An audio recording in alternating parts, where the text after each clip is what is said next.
we have converted the closed loop characteristic equation into a condition on the open loop transfer function. Okay? So that's what you and I have done.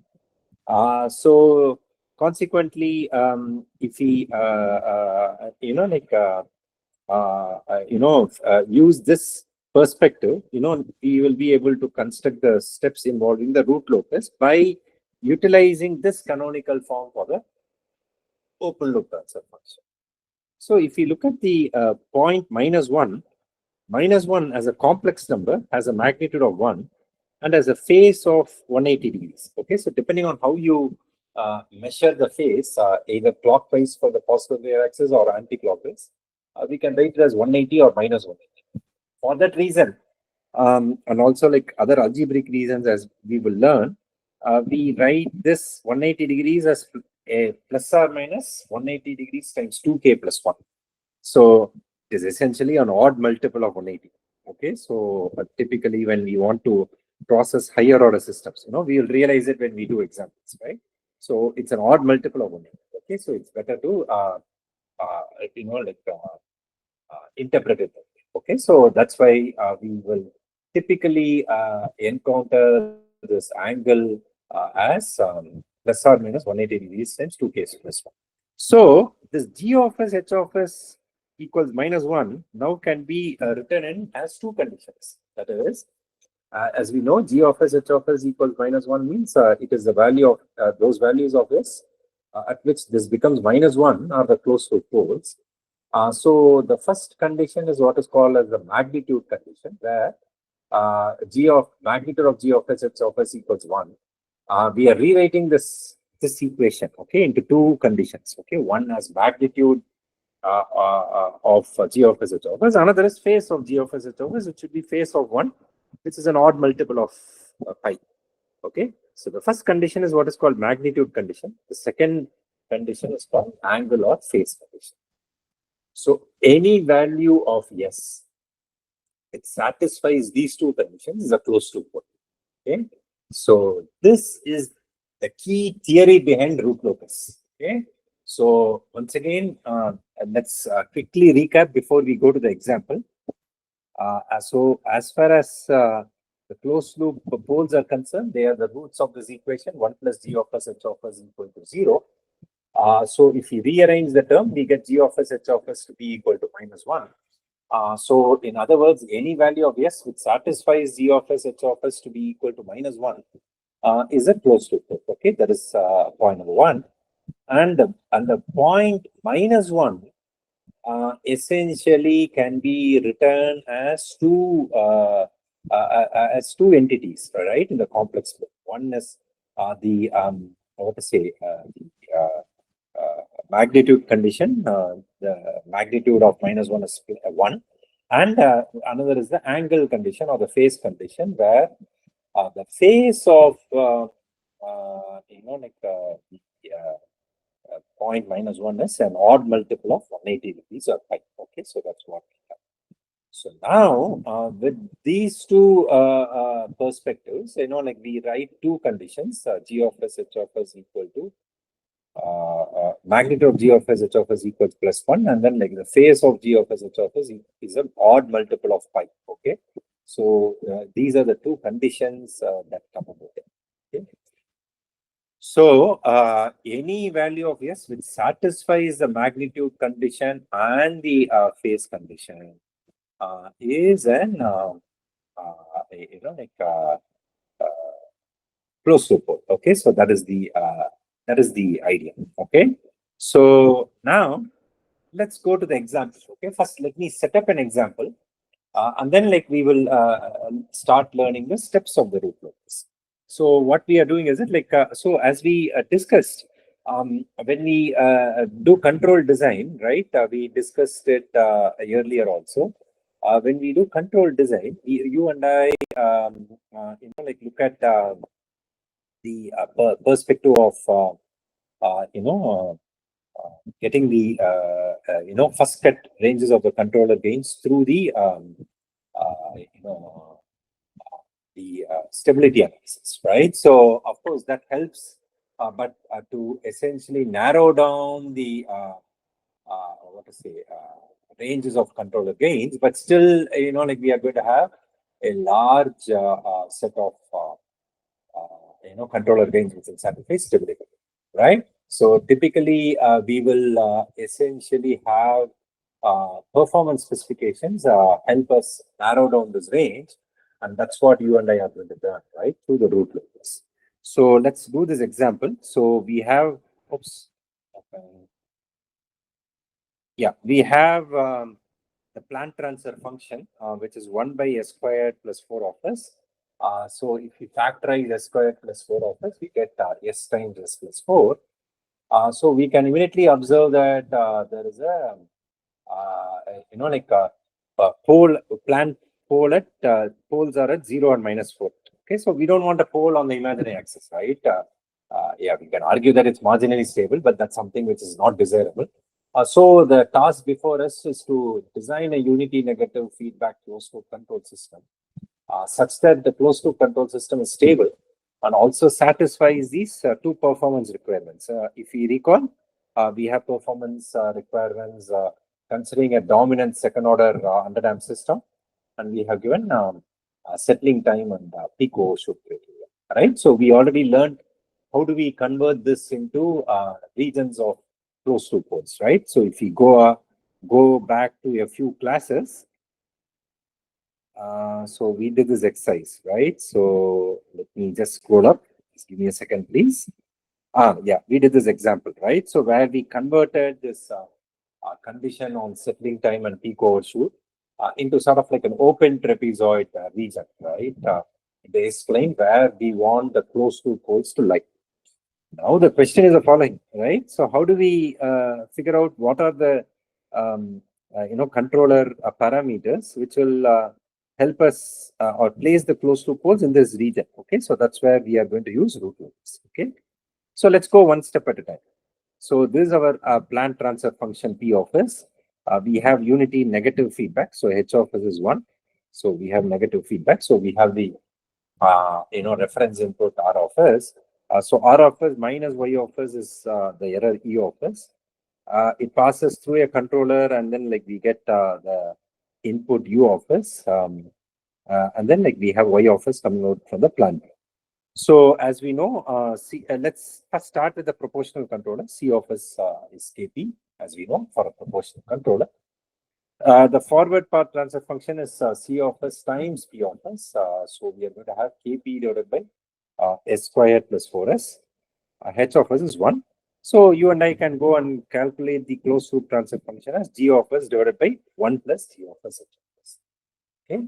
So we substitute. So we get Kp by s squared plus 4s divided by 1 plus Kp divided by s squared plus 4s. Right. So if we take LCM, we are going to get this. Okay.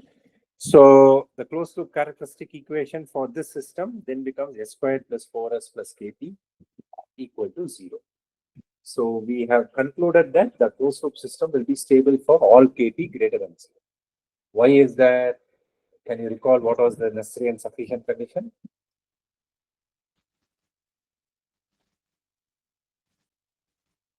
From the Rhodes criteria, right? For polynomials till order 2, what is the necessary and sufficient condition?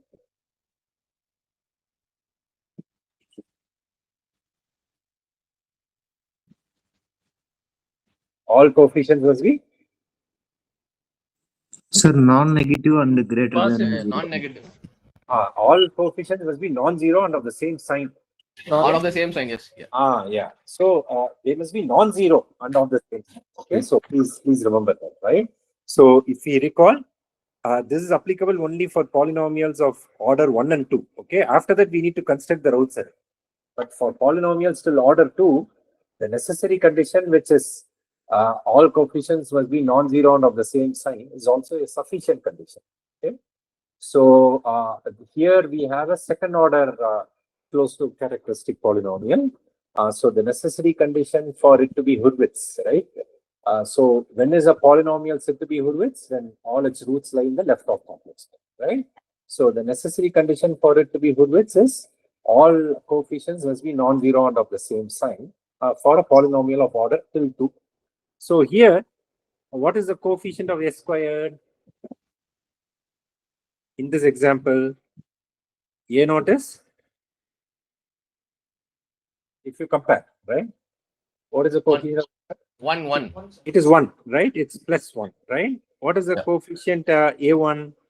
Plus 4. 4, sir. 4, right? So obviously A2, which is Kp, should be Should greater be than greater 0 than- for stability, Yeah, yeah. right? Yeah, So yeah. now you, I'm sure all of us understand how we got this condition, right? Yes, sir. So Yes. this is a condition for closed loop stability. So, in other words, so now we can slowly understand the importance of all the theory that you and I have been learning. So let us say this is the transfer function of a motor, right? You and I want to control the speed of a motor. Then let's say we design a proportional controller. The proportional controller gain can go from -infinity to +infinity. So what you and I know is that, like, if Kp is greater than 0, closed loop system is stable. This is Kp is greater than 0, right? For stability. Okay. So now we can see what the theory has helped us to do, right? It has helped us to narrow down this infinite range, right? Essentially, into, of course, one can still argue that 0 to infinity is a long range, right? But then, this is this is an advantage, right? When compared to plus infinity to minus infinity. Okay. So that is the advantage you and I will get. Okay. So now, what are the next steps, right? So now we go for the root locus. Okay. So essentially, what we do is that, like, for simplicity, we replace Kp with K. Okay. So the open loop transfer function G of s h of s is K divided by s squared plus 4s. Okay. So then what you are essentially doing is that, like, we have the open loop transfer function to be K divided by s squared plus 4s. Then we have this particular what to say transfer function, the open loop transfer function. You and I can write it as K divided by s times s plus 4. Okay. Now the point is the following, right? So if you look at this particular open loop transfer function, the value of n is 2, the value of m is 0, right? So what is the value of n? It's the order of the denominator polynomial. The value of m is 0. Okay. So essentially, we have these two to be the values. Now, if we look at this particular open loop transfer function, we can immediately see that the open loop poles are at 0 and -4. Okay, so we can immediately observe that, right? So we know that the open loop poles are the poles of the open loop transfer function. So they are at 0 and -4. And then there are no open loop zeros. Okay. All right. So there are nil. Okay. So there are no open loop zeros as far as this particular open loop transfer function is concerned. Okay. So that's what we have. So consequently, and we know that K is greater than 0 for closed loop stability. We just looked at it. So what we will do now is that, like, we are going to essentially ask ourselves the question, how do the closed loop poles vary in the S-plane as K is varied from 0 to infinity. So what we do is the following, right? Let's say I plot the S-plane. So we have the real axis and the imaginary axis. Okay, so this is the S-plane. Okay, So there are two open loop poles at 0 and -4. Please remember, open loop poles are represented using a cross sign. Okay, poles are represented using a cross sign. Zeros are represented using a circle. Right now, the question is, these are the two open loop poles. As k is varied from 0 to infinity, how do the locus of the closed loop poles change? Okay, so that is the question you and I are asking, and that is what we will discuss in the root locus. Okay, so in this particular class, we would have discussed the very first step. So let me go through the first step, then we will continue from here tomorrow. Okay, tomorrow I will recap whatever we discussed today so that we are up to speed, and then we will continue. So I hope everyone had looked at this, right? So this is the what to say PDF file which I had. Okay, here I cannot. I don't think I can highlight or write, but that's okay. This is what I had uploaded in that folder. Please note that we are considering 1 plus g of s h of s equals 0. G of s h of s is k times s plus z1 all the way till s plus zn divided by s plus p1 all the way till s plus pn. And then we consider causal systems where m is less than or equal to n, and k being a positive parameters. And as we know, minus z1 through minus zm are the open loop zeros. Minus p1 through minus pn are the open loop zeros. Now, what happens is that the root locus essentially traces the evolution of this equation with variation in k. So obviously the root locus will have n branches, right? Because there are n closed loop poles, right? Are they not? Because the closed loop characteristic equation is an nth order polynomial. Okay, so consequently there will be n branches in the root locus, and the root locus essentially will trace the evolution of the roots of this equation as k roots. Okay, so the point is the steps typically involved in constructing the root locus are listed in this document. Okay, so we will go through them one by one. The first step is locating the open loop poles and open loop zeros in the complex plane. Okay, that's what you and I did. Okay, so it so turns out that when k is 0, each open branch will start from an open loop pole, and then as k tends to infinity, m branches will go to an open loop 0, and the remaining n minus n branches will go to infinity as k tends to infinity. Why is that? Okay, let me explain. Okay, sorry, not here. Okay, so if we have 1 plus k times s plus z1 all the way till s plus zn divided by s plus p1 all the way till s plus pn equal to 0. If you take LCM of the closed loop characteristic equation, we get s plus p1 all the way till s plus pn plus k times s plus z1 all the way till s plus zn equal to 0. Right? So this one. Now when k tends to 0, what happens? This term goes to 0. So what are the roots of this equation? It will be minus p1 through minus pn. Okay. All right. So so that's why as k tends to 0, every branch of the root locus will start from an open loop pole. And as k tends to infinity, I can rewrite the same equation as this. I can divide by k,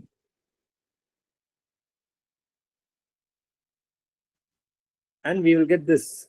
So what will happen to this term as k tends to infinity?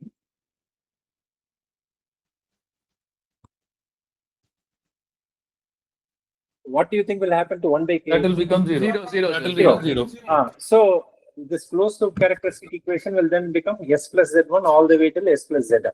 Okay, that is why as k tends to infinity, the root locus will go to the open loop zeros, right? Because minus z1 through minus zm are the open loop zeros. However, the value of m may be less than what to say n, right? So the remaining n minus m branches will go to infinity along asymptotes. Okay, so they will go to infinity. Okay, so that's the bottom line. Okay, so in summary, the first step, right, is that like when we consider the closed loop characteristic equation, it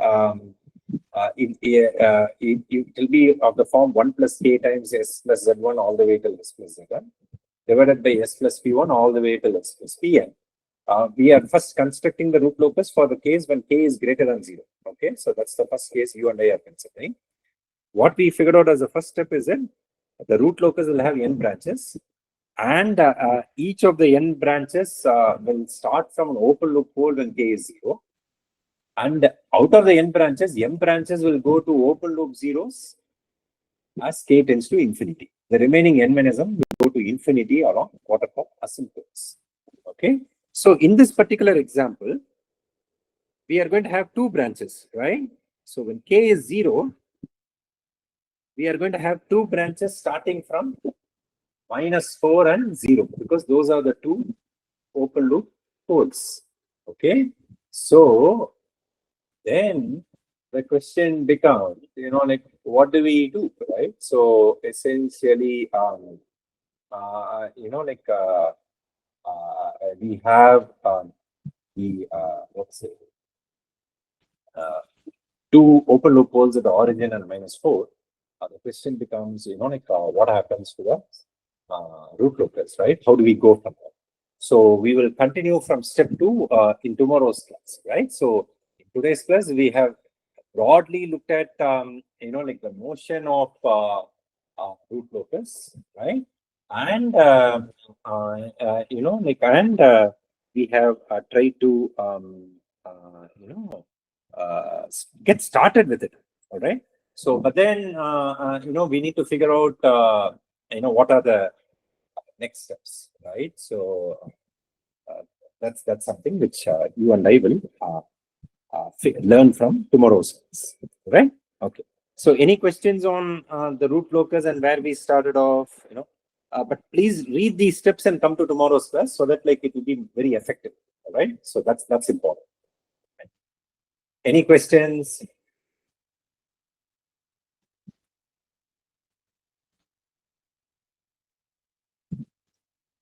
Okay. So, to everyone, am I audible? because, Yeah. yes, please. Please go ahead. No, sir. There is a doubt, but please maybe go ahead. we have only. Yeah. There is only 4 minutes left. So, is it okay if I ask the doubt now? Yeah. Please go ahead. Yeah, I am available. Please go ahead. Please. Sir, this the face angle that you're talking about, right? Just in the same slide that you're having in the presentation right now, how this maybe the open loop pole is coming towards the left hand side from either plus 90 or minus 90. That alone, can you explain once? Okay, That face, yeah. Okay, no, this diagram please neglect right now, Prem. Okay, so this is something which we will construct. I won't say neglect. Okay, don't worry about it right now. Okay, because this is the final diagram. All right.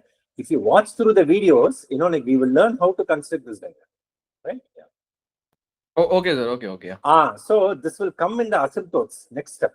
Okay, so our third step we are going to learn tomorrow. All right.